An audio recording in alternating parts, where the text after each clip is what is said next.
Assalamualaikum warahmatullahi wabarakatuh. Bismillah, walhamdulillah, assalatu wassalamu ala rasulillah amma ba'du. Ikhwan fillah, rahimakumullah. Kisah kali ini saya akan menceritakan tentang tokoh yang melegenda, yang mungkin kalau saya sebut namanya sudah sangat tidak asing di telinga, dan saya yakin pemirsa sahabat Usdun mengenal tokoh melegenda ini, yaitu Samson. Ini bukan nama grup musik. Samson adalah tokoh yang melegenda, yang kita kenal mempunyai kekuatan yang sangat luar biasa.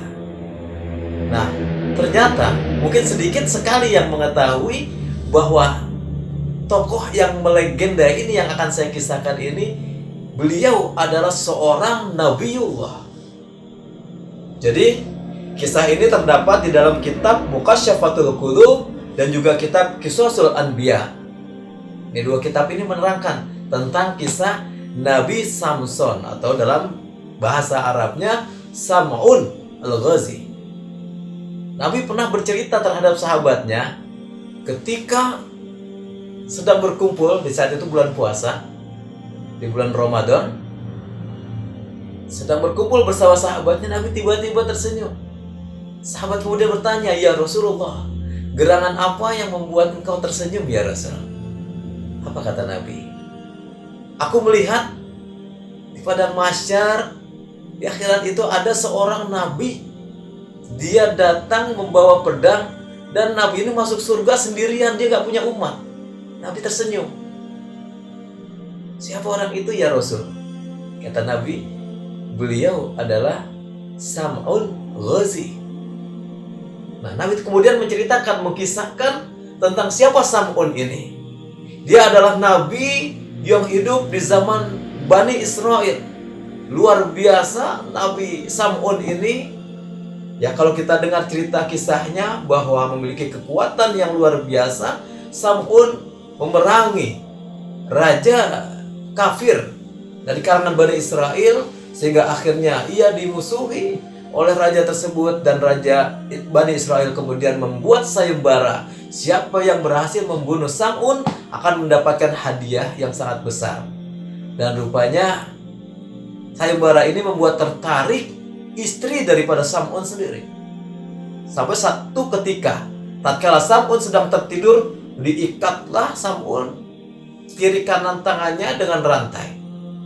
Ketika Sam'un terbangun, "Apa yang kau lakukan wahai istriku?" "Aku hendak menguji kekuatanmu." Ternyata Samson bisa melepaskan ikatan rantai yang membelenggu tangannya. Besoknya Sam'un tertidur, istrinya kembali mengikat Sam'un dengan rantai yang lebih besar. Kemudian Samson terbangun, "Apa yang kau lakukan istriku?" "Aku hendak menguji kekuatanmu." Samson bergerak lagi, rantai itu putus. Akhirnya Samson ini memiliki rasa sayang, rasa cinta yang teramat sangat terhadap istrinya. Akhirnya diberitahu bahwa, "Wahai istriku, kalau kau mengikat tanganku dengan rambutku ini, niscaya aku tidak akan mampu untuk melepaskannya." Diceritakan kelemahannya sampai suatu ketika saat Sam'un sedang tertidur, diguntinglah, dipotonglah rambutnya, dan dari rambutnya sendiri diikat tangannya. Ketika Sam'un terbangun, "Istriku, apa yang kau lakukan?" "Aku menguji kekuatanmu," kata istrinya. Ketika Sam'un berusaha melepaskan dirinya, dia tidak bisa melepaskan rantai yang membelenggunya. Sang istri bergembira, dipanggillah pengawal raja, dan pada saat itu Sam'un disiksa luar biasa.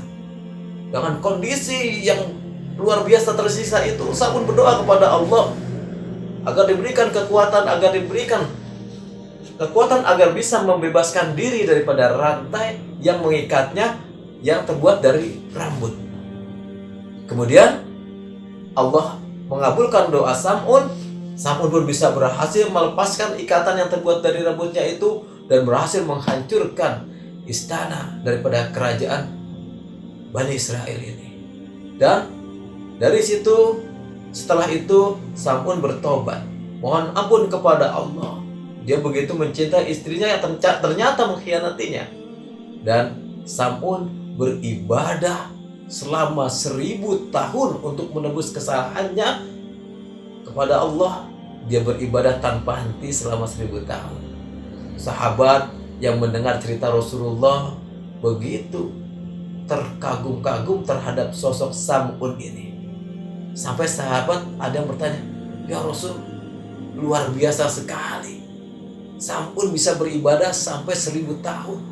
Kalau dihitung dengan 1000 bulan. Sampai 1000 bulan. Kalau dihitung 1000 bulan itu 83 tahun 4 bulan. Luar biasa. Kita tidak akan mungkin bisa beribadah secara terus-menerus selama 1000 bulan. Kemudian Nabi merenung perkataan sahabatnya. Dia teringat bahwasanya umur umat Rasulullah itu baina sittin wa sab'in, antara 60 sampai 70 tahun. Sedih Nabi. Kenapa? Umur umatnya sangat singkat, sangat pendek, tidak mungkin bisa menyamakan ibadah-ibadahnya orang-orang terdahulu yang umurnya panjang-panjang ratusan tahun, bahkan umur Nabi Nuh hampir mencapai 1000 tahun. Kemudian di tengah kesedihan Rasulullah memikirkan umur umatnya yang pendek, apalagi dibandingkan dengan Sam'un yang beribadah 1000 bulan tanpa henti. Nah, disinilah malaikat Jibril kemudian turun kepada Rasulullah dan menyampaikan wahyu surat di dalam juz Amma, juz ke-30, yang mungkin sangat kita sudah sering dengar, apalagi di bulan suci Ramadan ini. Surat ini sering dibacakan, yaitu surat Al-Qadar. A'udzubillahi minasyaitonirrajim.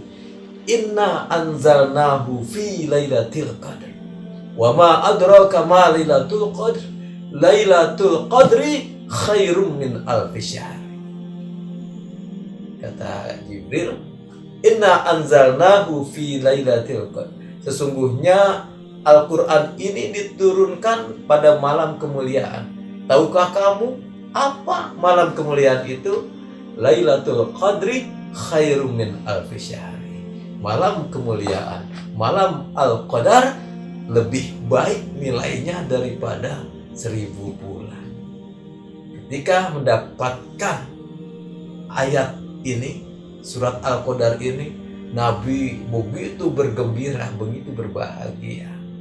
Dia bersyukur kepada Allah, umur umatnya yang singkat, hanya 60 sampai 70 tahun rata-rata, tetapi Allah berikan kemuliaan. Ada 1 bulan, yaitu di bulan Ramadan, 1 malam yang ketika seorang hamba beribadah di malam itu, maka ia seolah-olah beribadah lebih daripada 1000 bulan. 83 tahun 4 bulan. Subhanallah. Pemirsa sahabat Usdun yang dirahmati Allah Subhanahu wa ta'ala, mari di bulan Ramadan ini kita raih Al-Qadar. Al-Qadar tidak akan datang dengan sendirinya tanpa dicari, tanpa ada upaya dari kita untuk mencarinya. Dia tidak akan menemui setiap orang, tetapi dia akan bertemu kepada orang yang sungguh-sungguh untuk mencarinya. Mari kita raih keutamaan bonus Ramadan, yaitu Al-Qadar. Jadikan Ramadan ini Ramadan terbaik untuk kita. Demikian, semoga ada manfaatnya. Wallahul muwaffiq ila aqwamit thoriq. Assalamualaikum warahmatullahi wabarakatuh.